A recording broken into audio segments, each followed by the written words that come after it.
പുതിയൊരു വീഡിയോയിലേക്ക് എല്ലാവർക്കും സ്വാഗതം. ഇന്ന് ഞാൻ നിങ്ങളുമായിട്ട് ഷെയർ ചെയ്യാൻ പോകുന്ന നല്ല ടേസ്റ്റി ആയിട്ടുള്ള ചക്കക്കുരുവിൻ്റെ റെസിപ്പിയാണ്. നല്ല ചക്കക്കുരു കറി വെച്ച് ചോറിന് കൂട്ടിയാൽ വളരെ ടേസ്റ്റി ആയിരിക്കും. അതെങ്ങനെയാണ് ഉണ്ടാക്കുന്നതെന്ന് വീഡിയോ മുഴുവനായിട്ട് നിങ്ങൾ കണ്ടു നോക്കിയാൽ ഇത്രയും നല്ല ടേസ്റ്റി ആയിട്ടുള്ള റെസിപ്പി നിങ്ങൾക്ക് ചെയ്യാൻ പറ്റും. ആവശ്യത്തിന് ചക്കക്കുരു, ഇരുമ്പിന് പുളി, തേങ്ങ, പച്ചമുളക്, ചെറിയുള്ളി ഇവ എടുത്ത് വെച്ചിട്ട് ചക്കക്കുരു നന്നായിട്ട് ക്ലീൻ ചെയ്യണം. അതിൻ്റെ പുറത്തെ തൊലിയെ കളയുന്നുള്ളൂ, മറ്റേ കറുത്ത തൊലി കളയുന്നില്ല. അത് നമ്മൾ കളയാതിരിക്കുന്നത് നല്ല ഗുണകരമായതുകൊണ്ട് തന്നെയാണ്. ചക്കക്കുരു വേവാൻ ആവശ്യത്തിനുള്ള വെള്ളം ഒഴിച്ചു കൊടുക്കണം. പിന്നെ ഉപ്പ് പൊടി ചേർത്ത് കൊടുക്കണം.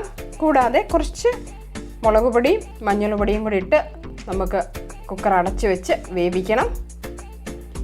ഇനി നമ്മൾ തേങ്ങയാണ് നല്ല പേസ്റ്റ് ആക്കാൻ പോകുന്നത്. അതിനായിട്ട് 1 കപ്പ് തേങ്ങയിലേക്ക് ചെറിയ ഉള്ളിയും പച്ചമുളകും മഞ്ഞൾ പൊടിയൊക്കെ ചേർത്ത് നല്ല പേസ്റ്റായിട്ട് ഒന്ന് അരച്ചെടുക്കണം. നല്ല പേസ്റ്റായിട്ട് അരച്ചെടുത്താലേ കറിക്ക് ടേസ്റ്റ് ഉണ്ടാവുള്ളൂ.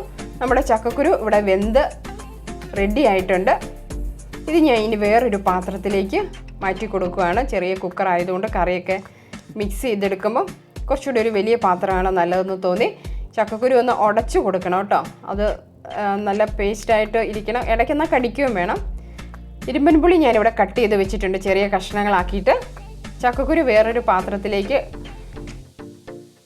ഇട്ട് കൊടുത്ത് അത് തിളയ്ക്കുന്ന സമയത്ത് നമുക്കതിനകത്തേക്ക് ഇരുമ്പൻ പുളിയും കൂടി ഇട്ട് കൊടുക്കണം. അതൊന്ന് വെന്ത് കുഴയൊന്നും വേണ്ട.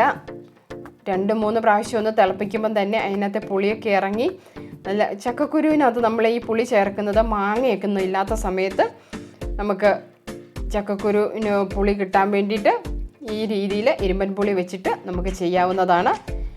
അരപ്പും കൂടെ ഒഴിച്ച് കൊടുത്തിട്ടുണ്ട് കറിക്കകത്തേക്ക്. ഇനി ഇതൊന്ന് നന്നായിട്ട് തിളയ്ക്കണം. നല്ല ടേസ്റ്റി ആയിട്ടുള്ള കറിയാണ്. നിങ്ങളാരും ഇതുപോലെ നോക്കിയിട്ടില്ലെങ്കിൽ ഇങ്ങനെയൊന്ന് ട്രൈ ചെയ്ത് നോക്കണം.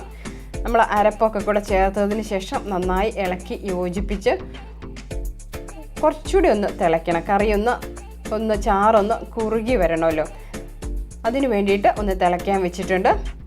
ഇപ്പം നമ്മുടെ കറി തിളച്ച് റെഡി ആയിട്ടുണ്ട്. ഇത് ഓഫ് ചെയ്ത് കുറച്ച് തണുത്ത് കഴിയുമ്പോഴാണ് നമുക്ക് കറി ഒന്നുകൂടെ ഒന്ന് കുറുകി കുറച്ചുകൂടെ ടേസ്റ്റിയൊക്കെ ആവുക. അപ്പോൾ ഇപ്പം ഞാൻ കറി ഓഫ് ചെയ്ത് അതിനകത്തേക്കൊന്ന് കടുക് വറുത്ത് ചേർക്കണം. എണ്ണയൊക്കെ വളരെ കുറച്ച് മതി. നമ്മൾക്ക് ആ ഉള്ളിയൊക്കെ മൂപ്പിക്കാനുള്ള എണ്ണ മാത്രം മതി കേട്ടോ. ചെറിയ ഉള്ളിയും വറ്റൽമുളകും കറിവേപ്പിലയും കടുകും കൂടി ഇട്ട് മൂപ്പിച്ചെടുത്തു. നമ്മുടെ ചക്കക്കുരു കറി ഇവിടെ റെഡി ആയിട്ടുണ്ട്. ഇനി നമുക്കിത് ചോറിൻ്റെയൊക്കെ കൂടെ കഴിക്കാം. വേറൊരു സെർവിങ് ബൗളിലേക്ക് ഞാൻ ഈ കറി മാറ്റുകയാണ്. നിങ്ങളെല്ലാവരും ഈ റെസിപ്പി ഒന്ന് ട്രൈ ചെയ്ത് നോക്കണം. ചക്കക്കുരുവിൻ്റെ സീസണാണ് ഇനി വരാൻ പോകുന്നത്. അപ്പോൾ അത് വെച്ചിട്ട് നമുക്ക് പല രീതിയിൽ പല കറികൾ നമുക്ക് ഉണ്ടാക്കി നോക്കണം.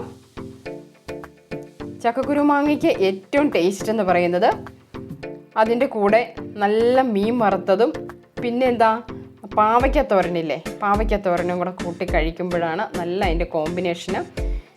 ഞാൻ പറഞ്ഞില്ലേ, ഇവിടെ മാങ്ങയ്ക്ക് പകരം ഞാൻ ഇരുമ്പൻ പുളിയാണ് ചേർത്തിരിക്കുന്നത്. പാവയ്ക്കത്തോരൻ്റെ റെസിപ്പി ഞാൻ കഴിഞ്ഞ പ്രാവശ്യം ഇട്ടിട്ടുണ്ട്. അത് നിങ്ങളൊന്ന് കണ്ടു നോക്കണം. നിങ്ങളുടെ അഭിപ്രായങ്ങളെല്ലാം അറിയിക്കണം. എൻ്റെ വീഡിയോ ആദ്യമായിട്ട് കാണുന്നവർ ഒന്ന് സബ്സ്ക്രൈബ് ചെയ്യുക. നിങ്ങൾക്ക് ഇത് ഇഷ്ടപ്പെട്ടെങ്കിൽ ലൈക്ക് ചെയ്യുക, ഷെയർ ചെയ്യുക. പുതിയൊരു വീഡിയോ ആയിട്ട് നമുക്ക് വീണ്ടും കാണാം. Thank you. Please like, share and subscribe Shaji's Kitchen Malabar.